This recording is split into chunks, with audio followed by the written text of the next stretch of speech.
कहते हैं कि तुझसे पहले जो शख्स यहाँ तख्ते नशीं था, उसे भी अपने खुदा होने का इतना ही यकीन था। ये बात बिल्कुल सही होती है अरविंद केजरीवाल जी के लिए, जो कि पहले तो करप्शन की लड़ाई के लिए लड़ने आए और उसके बाद आज खुद करप्शन के चार्जेस पे अंदर हो गए।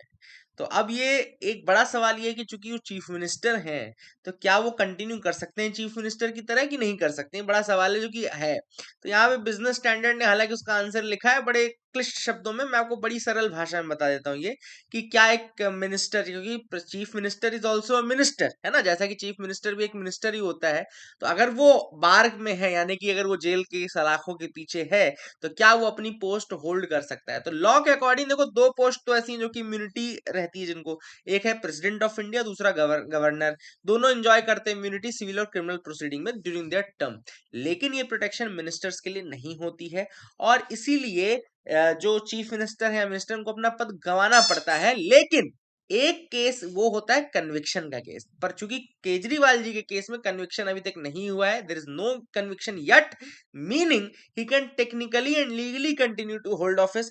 अब आतिशी जी का अगर आपने बयान पढ़ा हो, जैसे कि आप जानते हैं कि she is a minister from the आप गवर्नमेंट ओनली, तो आतिशी जी का ये कहना है कि जेल से गवर्नमेंट चलेगी। तो क्या जेल से गवर्नमेंट चल सकती है, बड़ा सवाल ये भी है। तो जेल से गवर्नमेंट चलाना इसलिए मुश्किल होता है कि क्योंकि जेल चलती है जेल मैनुअल के हिसाब से।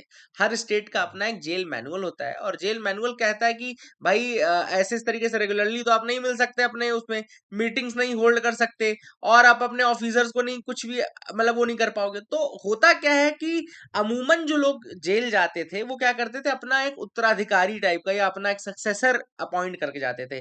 अब ऐसा भी नहीं कि केजरीवाल पहले सीएम है जो अपने टेन्योर के दौरान जेल में गए हों, लेकिन एज अ सीएम वो पहले है, मतलब सीएम रहते हुए वो सीएम अभी भी हैं और जेल के अंदर है, ये पहला केस है। तो इसके पहले जयललिता जी जो थी, जयललिता जब थी, जो उनका कन्विक्शन का टाइम आया तो उन्होंने अपना उत्तराधिकारी बना लिया, है ना। इससे पहले और भी लालू प्रसाद यादव थे तो उन्होंने अपना उत्तराधिकारी बना दिया, है ना। तो ये लोग ऑलरेडी केसेस हैं, लेकिन as a CM, remaining a CM and then going to jail, this is the first case. तो ये भी चीज इंपॉर्टेंट है।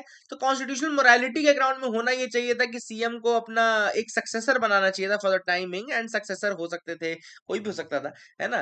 But Arvind Kejriwal chose not to give his प्रभार to anyone else, therefore he is still the CM of Delhi, and he is still running the government, but it will be very difficult for him to run the government, क्योंकि मैंने आपको reason बताया कि jail manual से jail चलती है, और jail manual में कहीं ऐसा नहीं लिखा है कि आप मीटिंग्स होल्ड कर सकते हैं एज अ अंडर ट्रायल और एज अ कॉन्विक्ट। ठीक है, तो that is a thing which is important. I hope you got clarity. That is it. Thank you.